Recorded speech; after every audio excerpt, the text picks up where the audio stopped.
These videos are everything you may hopefully need for your tax and business information. If you have seen one of my earlier videos, that was more like based on overall a catch-all of the new stimulus bill, the relief bill that just got passed. And I did not want to make a huge video going over everything that was covered. That'd be like I'm not sure if everybody will be interested, considering the fact it may not apply across the board.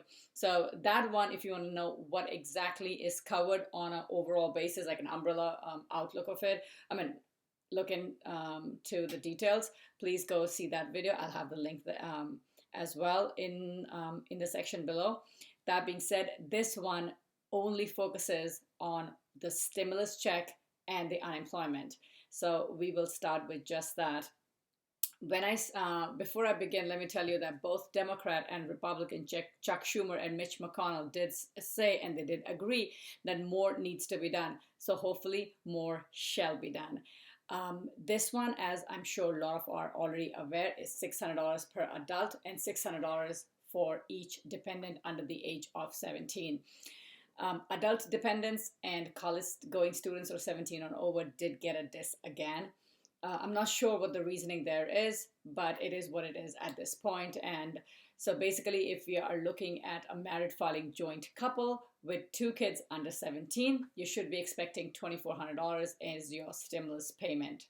The good thing is it should be coming as soon as next week. It's been confirmed by multiple sources that they are ready to go. So hopefully, if you did have the direct deposit under the CARES Act, they've done it before. They know, what the trick is. So hopefully, this will run much more smoother and faster than before. And that being said, a lot of sources have confirmed that the checks should begin showing up in people's account by next week. At this point, I guess there are a lot of Americans who do need that. With that being said, Nancy Pelosi and Chuck Schumer did call this plan a package that delivers urgently needed funds to save lives and livelihood of American people as the virus escalates. Certainly, to say the least, though I'm not sure if $600 per adult was a great amount to begin with. There's a lot more suffering, a lot more unemployment and need out there. With that being said, considering that both Democrats and Republicans do agree that more should and shall be done, I'm assuming as soon as we have President-elect Biden take the office January 20th, this would be on the agenda pronto to get another bill going for immediate relief for most of the Americans, especially the ones who need it right now. So with that being said, $600 adults, $600 dependents under 17. The phase-out limit is same as last time under the CARES Act. The income limitation stays the same. I do have some people who did ask me, and it's, just let me know at the end of the day, how much will I be making if I know after this amount I'm not getting a penny? That is a good question. I did do some calculation, looked up a few things here and there. At the end of the day, let's put it this way. If your AGI is 87,000 or more for single, you are completely phased out. Keep in mind, this is AGI. We're not looking at gross. Your AGI is basically on your tax return, it's the line 8B, to be precise, in case you're not sure where to look for. So as long as the line 8B is any of these numbers, you'll be okay. And phase out will be the same. The numbers I'm telling right now are the phase out limits. So as a single, if you make your AGI is over $87,000, you're completely phased out. Married filing joint, you're phased out 100% at $174,000. And head of households, phase out is done at $124,500. So that's where if you make your AGI is at that amount, you don't get anything. But that being said, hopefully you have a job and you're still in a better situation compared to so many who are right now not. The other biggest change and the huge change on this one is the people on ITIN. They did get a DIS in the original under the original CARES Act. So if you had even one person on the return between any of the spouses who had an ITIN, the entire household basically got a boot from the stimulus. I don't agree with even the ITNs not getting it, because I do have some clients, and some of them actually have their own businesses who file taxes and pay into the system. They do their due diligence. They are putting they are showing their income and giving their due credit or their due tax to the government. So the fact that when you have to break it to them that you don't qualify because you are an ITN was harder for me to deliver and for a lot to swallow, especially the ones, like I said, who have been good with their taxes and done their part. That being said, I guess this one they did realize. The only difference is the ITNs are still not eligible, but everyone else, as long as they have the eligible social security numbers, they are. So if we have a married filing joint couple with 2 kids and one of the spouses is an ITN, they will expect, or they should expect, an $1,800 stimulus payment instead of the 24, basically deducting the $600 out of the spouse, whoever is on the ITN. So hopefully that kind of clears it. The good news is it is retroactive, and I thought that was fabulous for a lot of people out there who hopefully, one, you will get on, and under the new bill you will get your stimulus. Now, when you file your taxes, make sure to claim the one from the CARES Act that you initially did not get it. So we're almost at the end of the year. The new tax year is right here, and the returns are going to be due. So hopefully it'll be a little more sooner that you will see that credit materialize than if this would be June or July. So I'm just going to reiterate again, the ITN people or the individuals or one of the spouses do not get it, but the family is not automatically disqualified. You will, for the rest of the ones who, if you do have a social security number, you will get your stimulus. It is retroactive, so make sure when you file your taxes, you do claim what was duly yours under the original CARES Act. So with that, I think we're good with the stimulus. Coming to unemployment, $300 a week for 11 weeks is where we stand right now.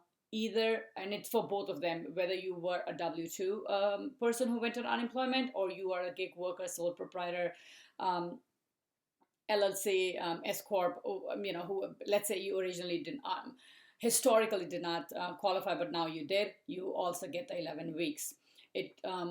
We were at 39 weeks originally, which was expiring December 27th, and adding the 11 weeks will now make it at 50 weeks total. So no matter what form of unemployment you are on, you will, or you should be looking at 50 weeks of total unemployment benefits given to you. The ending date we are looking at about is April 5th. So at least till that time, some form of unemployment should be coming to you.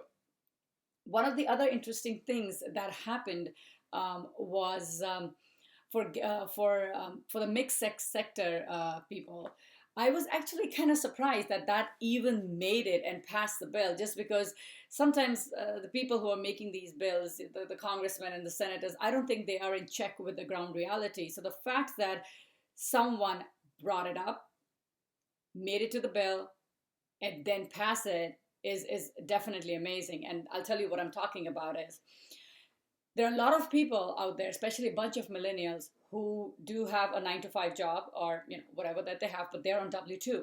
But that being said, they also have a gig on the side, or a small business on the side.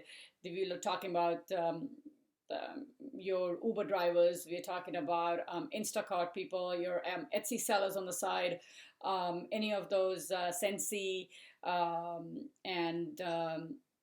or you are a TaskRabbit kind of a guy. So you do have a side gig that was contributing to your bottom line. Now, assuming you declared that income, if you were cash basis, let's say you did not, but this one applies to the fact that you should be able to prove it. The government does want to be a little strict on being able to prove the eligibility. The number I think they're looking at is about 5,000. So as long as you can prove, in 2019 you made like 5,000 out of your gig job, you should be okay. And if you do that, you should be expecting an extra $100 on top of your regular unemployment, which is fantastic, because a lot of these people or a lot of most of these people do depend upon that income to sustain the lifestyle that they do. The fact that it was recognized and the fact that part of it did make to it at the end of the day was actually, I think, a great feat to accomplish. So make sure if you are claiming your unemployment as a W-2 worker, you also duly claim the $100 extra that you should be getting. For 11 weeks, we're looking at least $1,100. Between stimulus and your unemployment, that's where exactly we stand.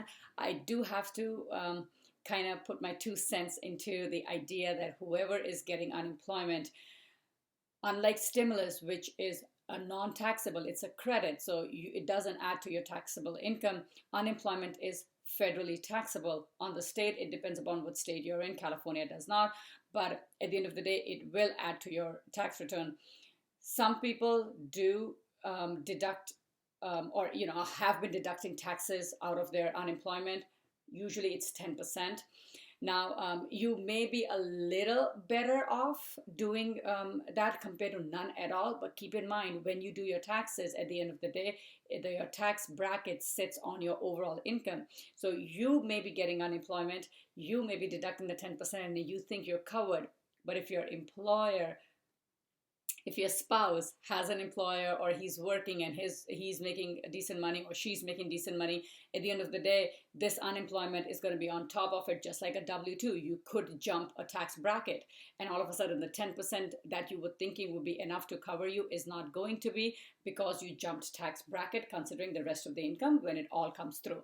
So keep in mind, at least at the end of the day, I think the 10% goes towards it. This is more like a FYI, you may owe more just because your bracket may change when rest of the income comes into play come tax return. So I think that's it for this video. I will have other videos for my clients or people out there who do have businesses, and we have a PPP another round. We have EIDL. So there's a lot of fun stuff happening. A little more calm this time because at least I think we all know what the situation looks like, or compared to the first time we're all running right around like headless chicken. So if that's something that you think you would be interested in, please do go to that video. I'll have the link below. Also, if you think somebody else can kind of benefit from it, please do share and like the video. I would greatly appreciate it. I also like to end my videos on a positive quote. I couldn't find the author on this one, but here we go. Today only happens once. Make it amazing. You guys have a good one. I'll see you in the next. Take care.